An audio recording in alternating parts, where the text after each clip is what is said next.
I'm back. You're back, baby. I know. And you know what? I spent the whole time playing this game that I like to call Dodging COVID. Oh, I did that, but I did it right here in the blanket fort. I just stayed in here. Oh, no, I actually travelled, but I did everything outside activities, camping, you name it. I was outside and I have, fingers crossed, avoided it so far. All of my friends have had it, though. Oh, one of my children had it, but he just locked himself in his room with a television and an Xbox for a week. And you're like, nothing has changed. Yeah, basically just delivering food to the door. Yeah. And I'll be honest, I did get out of the house. I went up to a little house on a beach and I spent every morning and every afternoon swimming and then drove back through driving rain going, why am I going back to Sydney? This is stupid. I know. But we're back. We are back. We're back. This is not a new episode, I'm afraid. No, because we're kind of back, but not really back. I'm still on holidays. You're still on holidays, and I have been flooded with requests. Yep. The DMs on the old internet, on the Twitter account at I Spy Podcast has gone completely crazy. The number of times that Salty Sea Dog and I tried to have a date. And you still haven't? No, because first my kid had COVID and then he had COVID and Everyone there's has been COVID everywhere. Yep. COVID is the biggest cock block on the planet, if you ask me. It is a cock block. Yeah. But there has been so much going on. I mean, for people who don't know, Scott Morrison has been warned that there could possibly be foreign interference during our upcoming federal election. Right. I really want to talk about that. Yeah. Also, we had a little tennis player sort of try to sneak into the country and then get unceremoniously booted out. I know. I have many opinions on that one. I'm sure, and I'd like to hear those opinions, but I also want to talk about just how valuable a visa and a passport for Australia really is, because in intelligence circles, they have been pretty cool things to own. But the one thing I really want to talk about, and we're not going to do it this week because I just have not had time to search all of it, is I want to talk about the Ukraine. I mean, 100,000 Russian troops raring to go on the border of the Ukraine. The peace talks in Vienna have broken down. What's Vladimir up to now? Oh my God, I can't wait to talk about that. But also, I watched James Bond. Oh, you did? Oh, good. Yeah. We are going to do a bite-sized episode, which will be our review of James Bond. Just as a quick précis, what did you think? Yeah, it was good. It was really, really good. For now, what I want everyone to do is I want you to get your heads straight and ready for this. We're going to be talking Vladimir in our first episode, which will be coming out next week. Yes. So in that time, just to get yourself back in the mode, I want you to listen to this one we did with Matt Bevan. Yes, we love Matt. We're going to play Matt again and his take on Vladimir Putin. Let's listen. Enjoy. You're listening to I Spy, the podcast that is to ASIO what Vladimir Putin is to the American election. Someone WikiLeaked all over my P tape. Oh, God. Hello and welcome to I Spy, the podcast that is about Spies, I guess, is pretty much in the title. My name's Michelle Stevenson. I am a journalist with Nova Entertainment. I've got David Callan with me, who is? An ex-spy. An ex-spy. Used to work for ASIO. They're still ashamed of me. And today we've got a guest, which is kind of really fun because we've never had a guest before. No one's really want to put their name to this. And we're really excited because this is an amazing guest who's got some great insights. Yes, so Matt Bevan, he's the host and writer of America, if you're listening. Formerly Russia, if you're listening. A few iterations there. And you're from ABC News and RM Breakfast. Rita, welcome. G'day. How are you? I'm worried about being your first guest. Yeah, I mean, I feel like other people may know something that I don't, and that's why they haven't come on before. Oh, we do know things that you don't, or you should. Oh, yeah. Yeah. And in case you have missed it, you will have a file by the end of this. Yes, that's almost a guarantee. For anybody who associates with themselves with us, they get a file with ASIO. Though you've probably already got one. I'd be disappointed if I didn't. Yeah, yes. Most people would be, actually. So, formerly we have discussed many things to do with intelligence, counterintelligence, how to follow a spy, all of this kind of stuff. But today what we're going to really crack into is we're going to touch on Russia for a little bit, their interference into world politics, so to speak, and also look at foreign government interference in general, the US election, if we have time. Essentially, let's talk about how we overthrow a government. Anyone in? Well, I feel like Matt's in. Yeah. Sure, yeah. He's like so scared right now. Yeah, he's going. I like the folded arms are a big giveaway.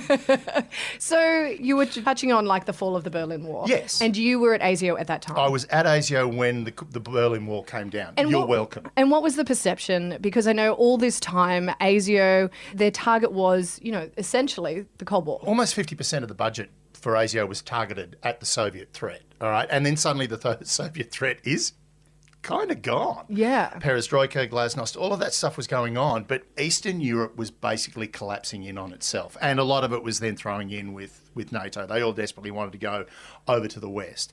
And, of course, the problem was not only was the KGB now struggling to work out why they existed, ASIO sort of wound up with that problem of what are we going to do with all these old Cold War warriors? Now, interestingly enough, luckily enough for ASIO, Saddam Hussein leapt out of the sand and went, "Chase me!" And the war on terror began. But the big threat that was still lingering was there was this massive country called Russia with a lot of nuclear weapons and a lot of how do we put it, antagonism towards the West, and it really had no direction. We should mention too, a lot of the fall of the Berlin Wall, from my perspective, had to do with, Americanization. Americans fought the best way they knew how, and that was with McDonald's and Coca-Cola. So. Boom. Levi Jeans and Beatles albums, man. Yeah, exactly. And that kind of changed the face of what was essentially the end of Russia as we knew it. Capitalism took on socialism and it ground it into the dust. It was an economic war, and they essentially, with the arms race, they just kept outbidding the USSR, and the USSR couldn't keep up. They lost their ability to service their own economy. We have a problem with a communist system. It's a closed system, so it's very difficult to make money, where the American system is, bring us all your homeless and indigent money and we will spend it for you. So we'll touch a little bit in a minute with Matt about kind of where Russia is now and how they had to, change direction, so to speak. But when you were there, when you were in ASIO and this was happening, kind of what was the perspective then from, I guess, a spy going, well, what do we do now? Well, that was exactly the point. There was that real idea of we're moribund now. We've lost 50% of our target. And as I said, the Gulf War started and that sort of redirected a lot of the targeting. But what was really interesting, and I remember this, there was a poster in one of the stairwells in the building, and it was a picture of a Soviet soldier standing on top of the Berlin Wall. And there was a quote, and I cannot remember the quote, walk past it every day, but I think it was from Khrushchev, saying, at some point we will roll over and we will show our soft underbelly. And when the West believes we are dead, we will rise up and crush them in our fist. Okay. And it was just like, it's aggressive. Well, kind of aggressive. But there was that idea that this was a little bit of they were literally playing possum. Yep. Right. Now, I'm not exactly sure how true that would be, simply because it's a hell of a game of possum to play. And I still think it really comes down to that one little intelligence officer, Vladimir Putin, who managed to parlay his intelligence career into a leadership position within the newly minted Russian Federation. So, Matt, I'll bring you in here. We've just had the fall of the Berlin Wall, and, Russia has had to kind of pivot in the way they approach the rest of the world. From your perspective, what do you think was going through Vladimir Putin's mind and as to where we are now? Oh, well, I mean, at the time, it's interesting that you mentioned Vladimir Putin, being there in Germany, in East Germany, when the Berlin Wall fell, because there's a bit of confusion as to exactly what his job was at the time, but it seems like he was kind of in charge of the documents. Been there, done that, got the T-shirt. Yeah. And so when the Berlin Wall was coming down, Putin basically went, right, time to shred. And basically his job as the Berlin Wall was being knocked down was just shredding everything that he could find in the office there. And then he kind of disappeared for a little while, but managed to find this group of, as you say, former KGB officials who were trained by the KGB and, knew how to manipulate people and that sort of thing. And suddenly they had the enormous resources of the Soviet Union were suddenly just being snapped up by anybody in a fire sale. And these intelligence operatives, like Vladimir Putin, started to sort of just go, well, why can't we have some of this? And they sort of got themselves into government positions and, Putin got himself into the local government in St. Petersburg, and also sort of managed to get himself, so he was a political figure, and then he went back into the intelligence establishment, and then got himself to the top of the FSB, the successor organisation to the KGB.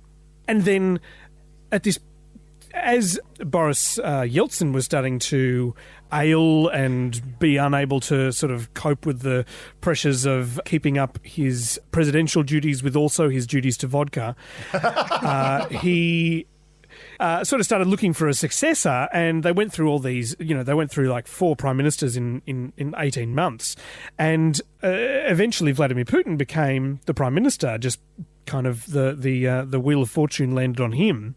Then, depending on who you believe, Putin sort of leveraged all of the former intelligence agents that he knew into basically running a coup and taking the top job from Boris Yeltsin. So this guy, Alexander Litvinenko, and a number of other well-connected people say that what Vladimir Putin did is basically stage a national emergency by getting the FSB, or maybe the FSB did it without him asking them to stage a number of terrorist attacks in Russia. He got to act like tough guy Vladimir Putin to crack down on these terrorist attacks, which a number of people say were actually carried out by the security services.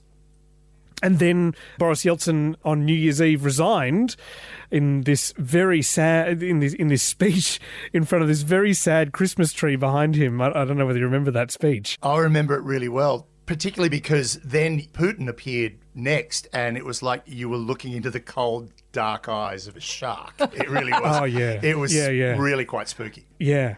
And then sort of Putin came in, and the problem was that, he had a fair bit of political power, but there were still all these oligarchs around that had enormous amounts of economic and financial power, and Putin had to sort of wrestle with them a little bit. And then eventually he figured out a way of dominating them. Yep. And what Bill Browder, the well-known human rights activist now, but he was a businessman in Russia at the time, says happened is Putin found the richest guy in Russia and locked him in a cage, quite literally, and then called in all the other oligarchs and said, "You don't want to end up in the cage, do you?" And they went, "No, we don't want to go in the cage. No, we very much would not like to be put in the cage." And Putin said, according to Bill Browder, said, "Well, I would be more than happy not to put you in the cage, but the price is 50% of everything that you have." That was the point at which Putin had absolute control over Russia, and as long as he kept the oligarchs happy, and one of the oligarchs didn't manage to get enough support to topple him, he's pretty much safe in that job for as long as he wants to take it. Well, now it's been put into Russia just voted to basically allow the president to be the president for as long as the president wants to be now, isn't it? I think Russia would just vote for anything that he says, really. Yeah, well, it seems that it's very strange. He keeps having elections and he seems keep winning them by massive margins. I don't understand. He must be incredibly popular. I know, he must be. I mean, or he likes to, just poison people who don't agree with him. Well, I think that's one of the things. Yeah. And it's one of the things that you've got in Russia, if you're listening, is you talk about the poisonings and also how ham-fisted so many of them are. I mean, we're not talking about Bulgarian umbrella levels of sophistication. No. We're talking about carrying polonium on in your hand luggage.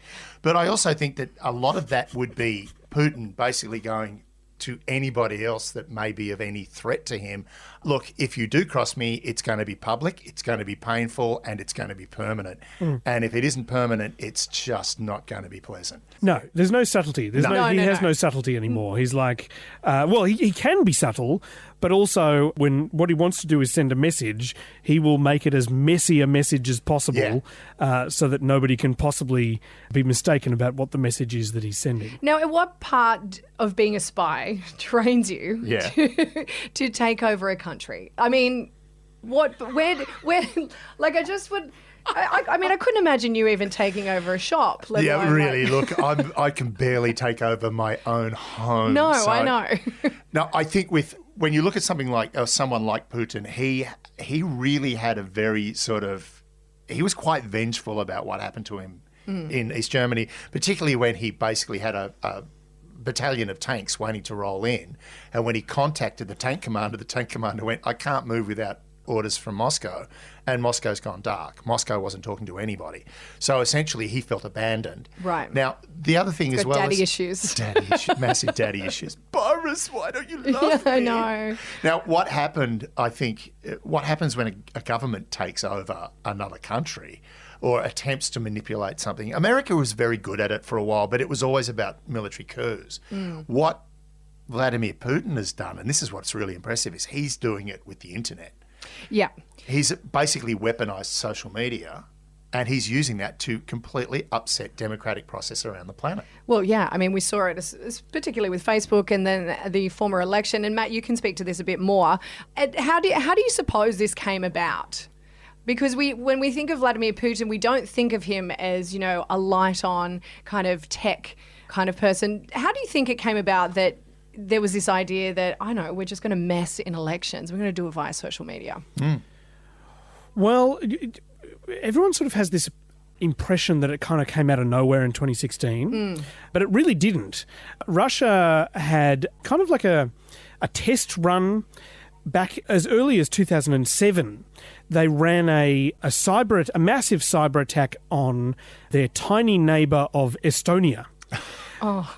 They basically just went in with a massive cyber attack on this tiny little ex-Soviet country and basically just switched off their TVs and switched off their power and just caused a massive, internet outage across the entire country for quite some time. And that caused, a kind of an annoyance to them.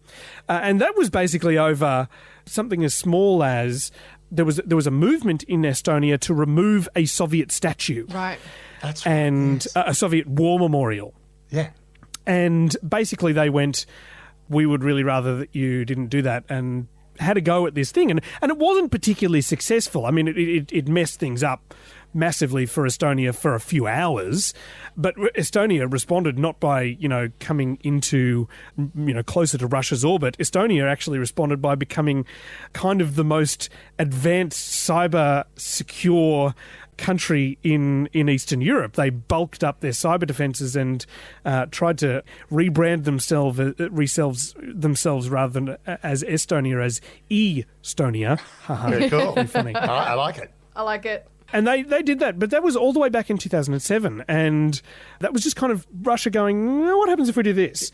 And then they tried it again in 2014 with Ukraine, and then they did something in 2015 where they basically blacked out big areas of Ukraine right in the middle of winter by switching off basically the safety switches at a whole bunch of power companies, which incidentally the US has only just indicted 6 Russian hackers for doing. But, they did test all these things out. They certainly had developed a lot of skill in this area. So that was the hacking part of it. And basically the misinformation part of it, so there's 2 parts of the Russian attack in 2016. There's the hacking and dumping, so that's stealing stuff and dumping it, which is one skill that they had developed. But the bigger skill was, of course, the spreading of misinformation, and that was kind of old school KGB tactics that they basically just took online. They just basically figured out if you post enough tweets about something that's false, you will start to, mess with the algorithms. But that wasn't, like an incredibly complicated thing to discover. You didn't need to be a tech genius. You just needed to spend enough money employing people to create trolls, basically. So essentially Estonia was the beta of their election interference, and then they just developed it through until they got to 2016. How much of 2016 do you think they were surprised at the result? Very. Do you consider that they would have got through? I think what they expected and what they aimed to do was to damage Hillary Clinton rather than. I don't think they thought that electing Donald Trump was a possibility. They just wanted to wreck Hillary Clinton as much as possible, to weaken her, so that when she became president, which Donald Trump and everybody assumed would happen, she would find it more difficult to stand up to Putin on a number of issues, because she'd been a bit of a tough guy on Russia as Secretary of State, Putin didn't like that at all, and he would have really rather that she didn't, romp in with a massive victory in 2016, and that people hadn't. He would also have rather that people didn't forget about sort of the stench of corruption that had grown around her email practices in the State Department, and so he kind of ran these twin efforts to spread misinformation about Hillary Clinton online via trolls and bots, and also hack and dump her emails. And it worked incredibly well. But the interesting thing is, looking at it from 4 years in the future, it was such a fluke. Yeah. It worked so well, and yet there are so many instances of basically them running the same play and it not working at all. Putin has backed a number of causes across Europe. He did a bit of work trying to assist with trying to push the independence movement in Scotland. He then tried to assist a number of independence movements around Europe. He tried to interfere in the Macedonian name change election and the French election in 2017, and he was on the losing side of all of those. Didn't succeed in any of them. Do you think the reason why it worked so well speaks to the level of competence of the average American? And look, I hate to say this because I do have a lot of American friends, and the majority of them are incredibly intelligent and they go out and vote and all that. But there is a huge portion of America that sits in that Bible Belt and, just kind of believes everything that's on Facebook. Even my mum does. Do you know what I mean? Like it's not specifically the Bible Belt. There are portions of Australia that are exactly the same. But do you think it worked so well because it was America and it was Americans? Yeah, probably, and because it was such a hyper partisan election where what is real and what isn't real sort of started to fall apart, because you had one candidate who was willing to say up is down, black is white, and another candidate that was trying to tether herself as much as possible to being accurate. And so, misinformation was being spread, within America by Americans that had nothing to do with Russia, and Russia just sort of added on to that. Yep. But yeah, no, totally. America is incredibly vulnerable to misinformation, as we see in 2020 with the pandemic, which has nothing to do with Russia, and is purely just Americans doing it to themselves, spreading misinformation amongst themselves. They just happen to be a fertile petri dish, and Putin dropped a little dab of something gross into this fertile petri dish at exactly the right time. And that little something gross is called Donald. Everyone talks about Russia hacking the DNC. I would be absolutely gobsmacked if the RNC had not also been hacked. Because personally, I believe that what would have happened is Russia would have hacked both parties and looked at the Democrats and gone, really not a lot to work with there other than a bit of a smear campaign, and then looked at the RNC and gone, holy crap, we own these guys. There's the classic story of the senators, the Republican senators and congressmen who spent Independence Day, the 4th of July, in Moscow talking to oligarchs. So there is that whole idea of Russian money in the election, the amount of Russian money that's floating around all the way through it. This is the thing that I also consider now is, considering how corrupted the election is, what is the chance of America getting back to where it was before? If Donald Trump gets in, I think it's kind of game over. But what happens if Biden gets through? Can they reestablish themselves as a world power to the extent that they were pre-Trump? It'll take a while. Yeah. It'll take a long time. Well, it takes at least 4 years for economic policies to kind of kick through as well. I mean, we're seeing... Yeah. I mean, a lot of the changes that Obama made, it took, were happening 2 years into Trump's administration. So it does take a while for these things to happen as well. So it will take a while. It will take another 10 years. The thing you have to remember is that even if Donald Trump loses, he will leave behind 30 to 40% of the American public who are convinced that the election was stolen from them. Even if whether or not this happens, I don't know.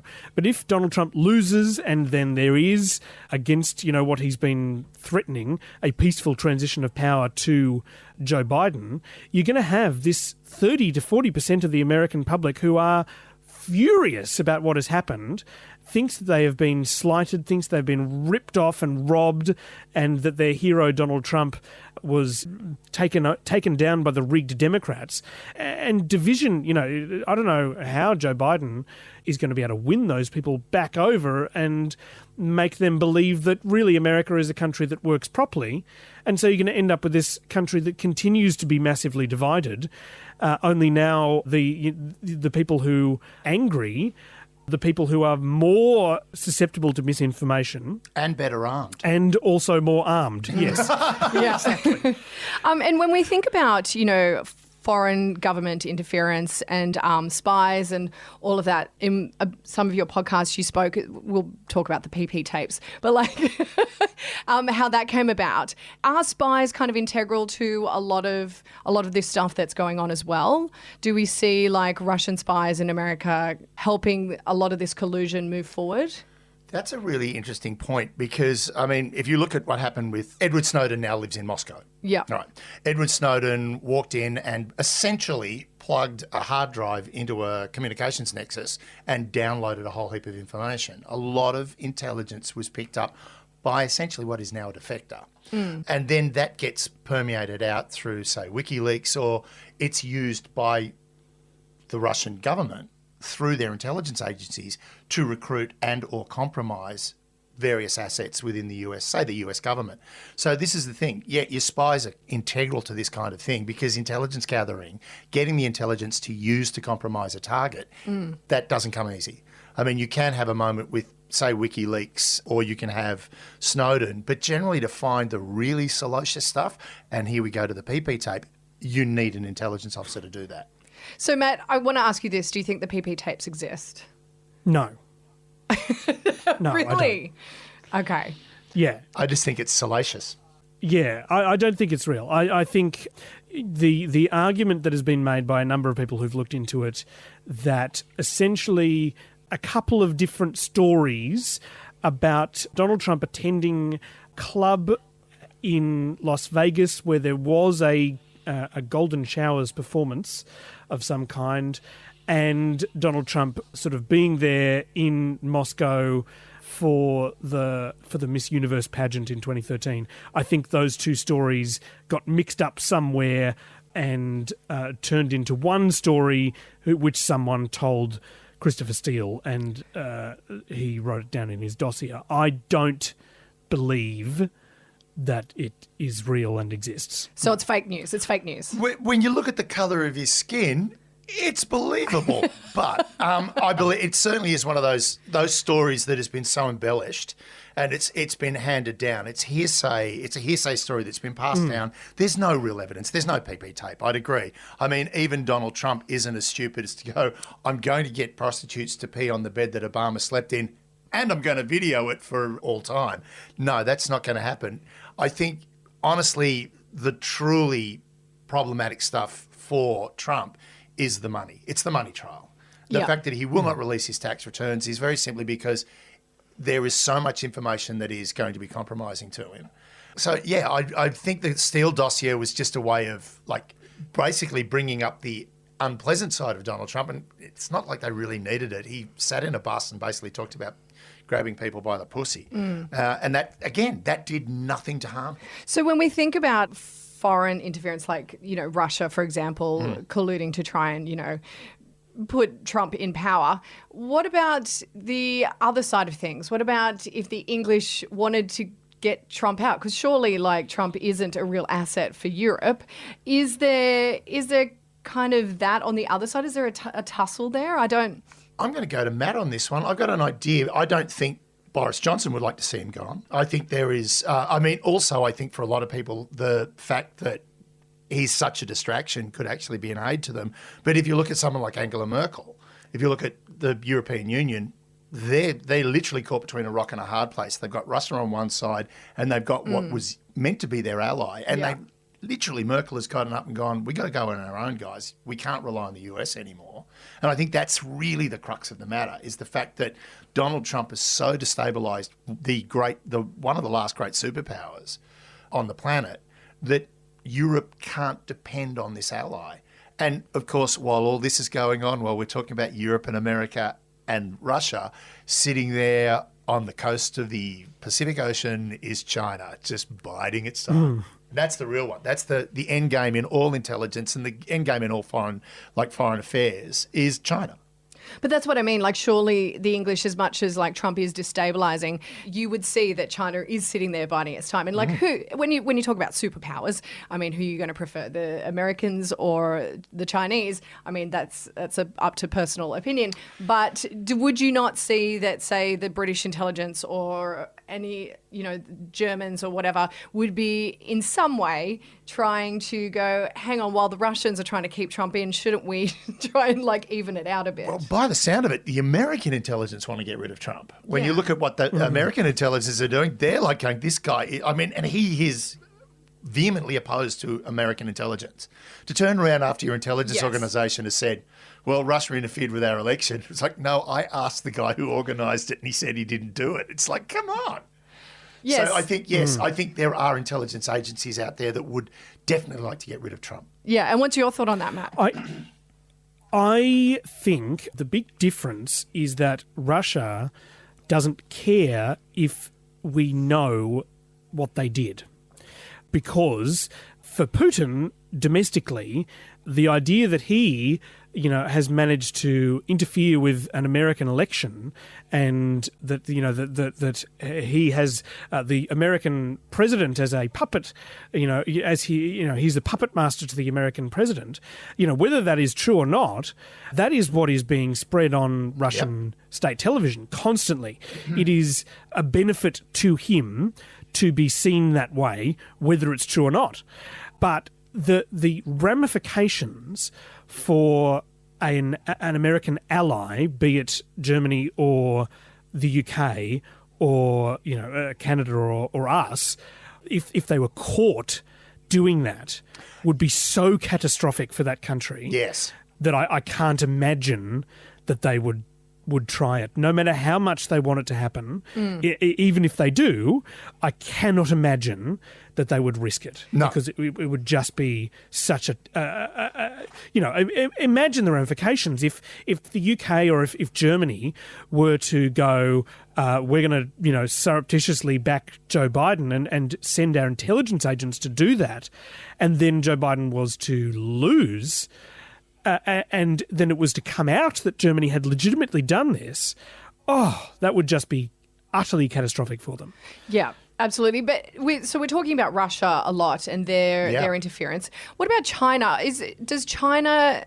Are they interfering? Do we know that? Or do you think they're just sitting back and just waiting for it to all fall apart and buying up the land? Well, they're buying up the land. Yeah. ASIO only this week in Senate estimates said that they had foiled a foreign interference operation in Australia with foreign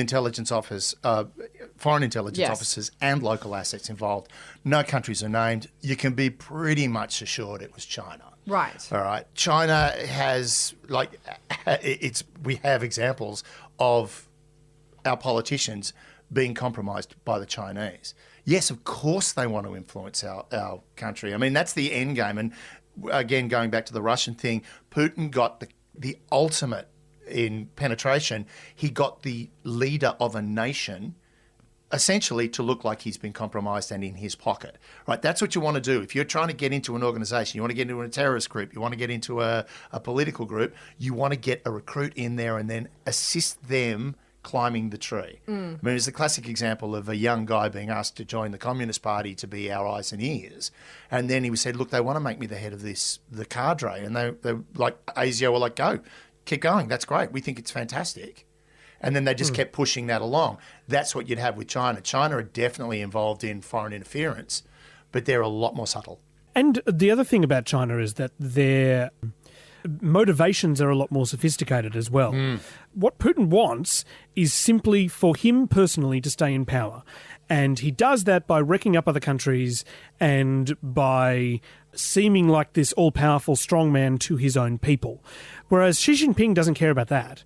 Xi Jinping doesn't have the level of cult of personality that Putin does. And while Putin sort of cultivates this idea of him as this international troll, Xi Jinping wants to be seen as an international benevolent leader, the obvious successor to America in terms of the world's most responsible society. America has fallen apart. We had nothing to do with it. We are returning to our natural place as the most dominant country on earth, which, China has been for the majority of the last few thousand years. We're in this unusual, as many experts have said, we're in this unusual short period of time where China is not the most powerful country on earth, and we are just kind of returning to normality in terms of the last few thousand years. And what China wants is specific things. We want to be seen favourably by your country. We want to have trade deals that are done in our advantage. We want you not to pay any attention to what we are doing to the Uyghurs in Hong Kong.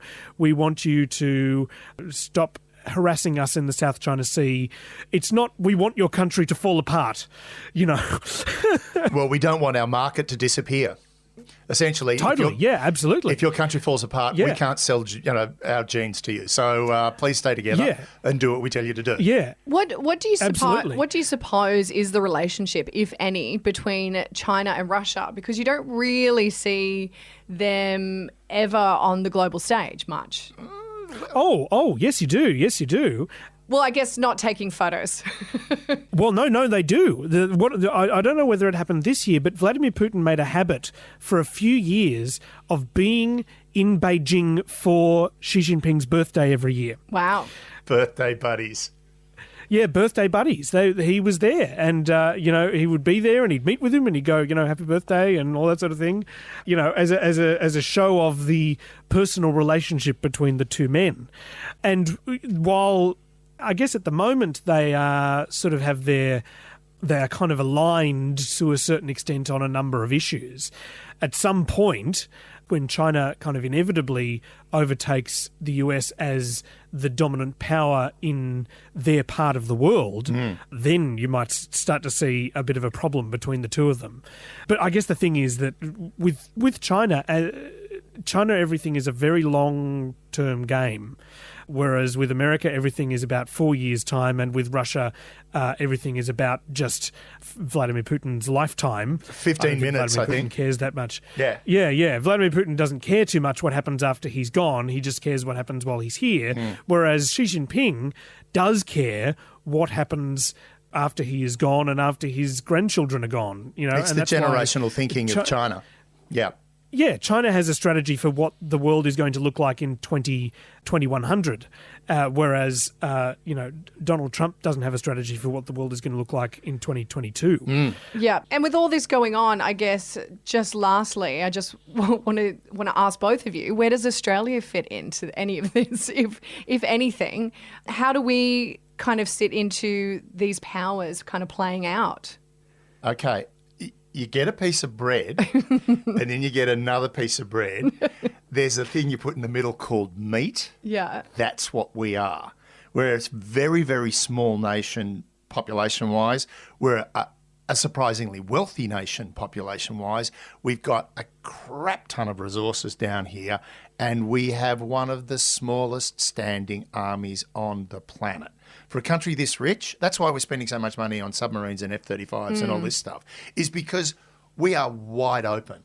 And if China really, really, really wants to make it hard for us, they can do the simplest thing possible. They can just turn around and go, we'd like the money back, please. Well, yeah, I mean, they could do that. They could do that for America as well. Yeah, exactly. But on the other side of the equation, we have America going, you are currently our airstrip, and we've based a whole bunch of Marines in the Northern Territory. I think it's very interesting that we have Marines in the Northern Territory, but China owns the port of Darwin. It's like, how much more meaty can we get, I think is the question for me. Australia is a small country that's trapped. We're caught in the middle. We're an Anglo country in Asia, and there's very little we can do about that. Yeah, totally. The interesting thing about China is at the moment and into the relatively sort of medium future, their ability to project their military power is kind of limited to a certain extent to their horizon. They're exceptionally powerful in the East China Sea, South China Sea, Central Asia, part of the world. But at the moment, as opposed to the United States has, full-blown military bases all over the world. Yes. Whereas China does not currently have that. They have a couple of external bases, but not nearly the level that the US has. The thing that is going to get when it starts to get really scary for us is when there's a full-blown Chinese military base in Noumea or in Fiji or in some country that is closer to us. Where China could properly project their military power. They're certainly working on that. Yeah, I mean, at the moment, they're working on economically getting these countries on board. Yes. But you can see at some point in the future them going, hey, so you know how you owe us all the money that you've ever had? We will write that off for you if you let us build a full military base here. Exactly. That's the big concern. But at the in the short term, we are still able to rely on the United States to a certain extent to protect us. And I think, a lot of what has happened in the last few years under Donald Trump is Donald Trump was kind of ignoring a lot of this because he wanted a new trade deal with China. And China was kind of happy to string him along on that and go, oh, yeah, we'll give you a trade deal. But if you could just, one of the conditions on us maybe giving you a trade deal is if you never say a word about Hong Kong ever. And that's why Donald Trump, and according to multiple reports, said, yep, fine, I won't say anything about Hong Kong. Interesting. Now the trade deal has fallen apart due to the COVID-19 pandemic. Donald Trump has gone back to kind of hitting them on that. And I can see, a future where either with Trump or with Biden, perhaps they will be, the US will be a bit more tough on China in the next 4 years because there isn't the prospect of a massive trade deal between the two of them because things have kind of been messed up by the virus. Yes, and we'll look forward to what the next 4 years may hold, whether it's under Trump or Biden. Look, we could talk to you for hours and hours and hours, but thank you so much for joining us. Thanks, Matt. So America, if you're listening, a great podcast, highly recommend. We've pretty much touched on everything: Russia, China, Trump, spies, interference, like it was all there. So look, as you said, I could sit here and talk to you for hours, Matt. In fact, would you like to? No. Well, thanks for joining us, and we'll chat to you soon. I'd like to get you back on. Thanks, guys. Yes, please. After the election. Oh, yeah. I can't even imagine what the world is going to be like after the election. One way or another, it's going to be very interesting. Thanks again, Matt. Thanks, guys. It was so good having our first guest. Wow. I know. He didn't even come here. It was so COVID safe. I loved it. I know, a good COVID safe chat. And we touched on everything, kind of wrapping up that kind of foreign interference, Putin, China, all of that kind of stuff, which is it's really interesting stuff. Yep. And if you're in America and listening, go out and vote.